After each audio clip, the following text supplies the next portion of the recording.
അപ്പൊ തുടങ്ങാം. അങ്ങനെ ചെയ്തു. എനിക്ക് തോന്നിയ ഒറ്റ ഒരാള് ഐശ്വര്യായിരിക്കും. എനിക്കതിൽ വളരെ സന്തോഷമുണ്ട്. അറ്റ്ലീസ്റ്റ് എന്റെ കണ്ണിൽ അങ്ങനെ കാണാൻ പറ്റുന്നുണ്ടല്ലോ ഒരു മനുഷ്യനെ. എന്നെ കഷ്ടല്ലേ, കോമൺ സെൻസ് ഇല്ലാത്തതിന്റെ കുഴപ്പേ. ഞാൻ കണ്ടിട്ടുണ്ട് അമ്മമാര് കരയുന്നത്. ഇത്ര പബ്ലിസിറ്റി കൊടുത്ത്, ഇത്ര റൊമാൻറ്റിസൈസ് ചെയ്ത്, ഇത്ര ഗ്ലോറിഫൈ ചെയ്തൊരു സ്പേസ് കാണിക്കുന്ന ഞാൻ. അയ്യോ, ഇങ്ങനെ പെൺമക്കൾ ഉണ്ടാവാനേ പുണ്യം ചെയ്യണം. അനാവശ്യം പറഞ്ഞാൽ പെണ്ണാണെന്നും ഞാൻ നോക്കൂല. അടിച്ച് കാരണം പോലെ ആ വീട്ടിലെ മെയിൻ വരുമാനമായിരുന്നു ദീപക്. അത് ഞാനത് അതിന് ഭയങ്കര ചബല ആർഗ്യുമെന്റ് ആയിട്ടാണ് ഞാൻ കാണുന്നത്. അമ്മാവൻ കാര്യമായിട്ട് ചെറിയുന്നുണ്ടല്ലോ. അമ്മാവൻ ചൊറിഞ്ഞൊറിഞ്ഞ് തല്ലു വെച്ച് കൂട്ടുന്നു തോന്നുന്നു. ഇതിനൊക്കെ എന്താ വേണ്ടെന്നറിയോ? അവന്റെ മുഖം പിടിച്ചിട്ട് തേക്കാത്ത ചുമരും അങ്ങോട്ടും ഇങ്ങോട്ടും ഇട്ടങ്ങോട്ട് ഒരിക്കൽ. നിങ്ങൾ സംസാരിച്ച ഒരു മനുഷ്യനും ചിലപ്പോൾ പറഞ്ഞു കാണത്തില്ല. ഞാൻ സംസാരിച്ച 100 കണക്കിന് ആൾക്കാർ അത് പറഞ്ഞിട്ടുണ്ട്. എനിക്ക് ഇപ്പോഴും ഫേസ്ബുക്കിൽ മെസ്സേജോ അല്ലെങ്കിൽ ഇൻസ്റ്റയിൽ മെസ്സേജ് വന്നുകൊണ്ടിരിക്കുന്നുണ്ട്, അപ്രീഷിയേറ്റ് ചെയ്തുകൊണ്ട്. അത്ര വലിയ ബന്ധങ്ങളിലേക്ക് പോണോ ശിവൻകുട്ടി? റേഷൻ കട മറന്ന് മണ്ണെണ്ണ വാങ്ങണോ? കുറെ നാളായി നിന്നെ സഹിക്കുന്നു. വേണ്ടാന്ന് വെക്കുന്നോറും ബസ് വെച്ച് റിയാക്ട് ചെയ്ത് പോലീസിനെ വിളിച്ച് അയാളെ ഡയറക്റ്റ് പോലീസിനെ ഏൽപ്പിക്കാമായിരുന്നു.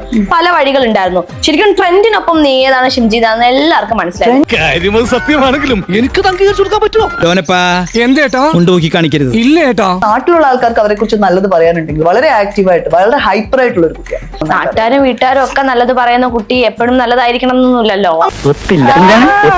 പണിയെടുത്ത് തിന്നണമെന്നൊക്കെ ആഗ്രഹമുണ്ട് സാറേ, പക്ഷെ പറഞ്ഞു പറ്റിച്ച് തിന്നാലേ വായിന്നിറങ്ങുള്ളൂ. ഞാൻ ഒരാള് റെസ്പോണ്ട് ചെയ്യുന്ന ഒരാളാണ്. അത് റീച്ചിന് വേണ്ടിയാണെന്ന് ഞങ്ങൾ പറഞ്ഞാലോ? ഞാനോ? അങ്ങനെയാണെങ്കിൽ ഞാൻ എന്തെങ്കിലും ഉണ്ടാക്കണം. എനിക്ക് എന്ത് റീച്ചിന്റെ ആവശ്യം? ഞാൻ നേരത്തെ റീച്ച് ആയതാണ്. എന്തുകൊണ്ട് മുമ്പ് ഇതുപോലൊരു കേസ് വന്നപ്പോ മറ്റേ കഷായം ഗ്രീഷ്മയെ എന്തുകൊണ്ട് സപ്പോർട്ട് ചെയ്തില്ല അല്ലെ? അത് എന്റെ ഏരിയ. ഔചിത്യം എന്നൊരു സാധനം ഉണ്ട്. ഒരു മനുഷ്യനായ കുറച്ചൊക്കെ ഔചിത്യം വേണം.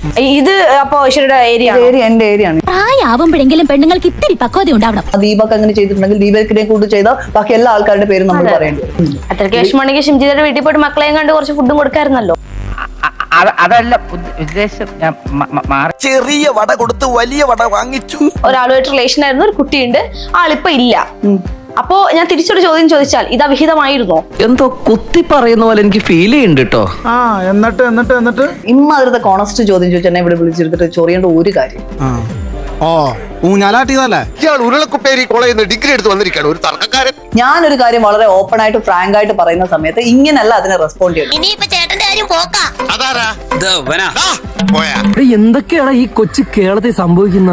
വൃത്തികെട്ട ചിന്താഗതി. ഇതിനൊക്കെ മറുപടി പറഞ്ഞ് ഞാൻ വീണ്ടും ഇവിടെ ഇരിക്കുകയാണെന്നുണ്ടെങ്കിൽ നമ്മൾ തമ്മിൽ വേറെ രീതിയിൽ അടിയുണ്ടാവും. അതുകൊണ്ട് എനിക്ക് ഇവിടെ ഇരിക്കാൻ ഇനി എന്തായാലും താല്പര്യമില്ല. നീ വിഷമിക്കാണ്ടിരി. എനിക്കെന്ത് വിഷമം? എനിക്കൊരു വിഷമമില്ല.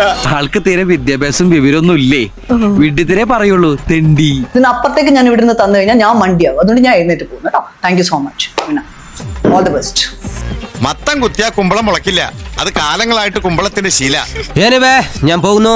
ബൈ.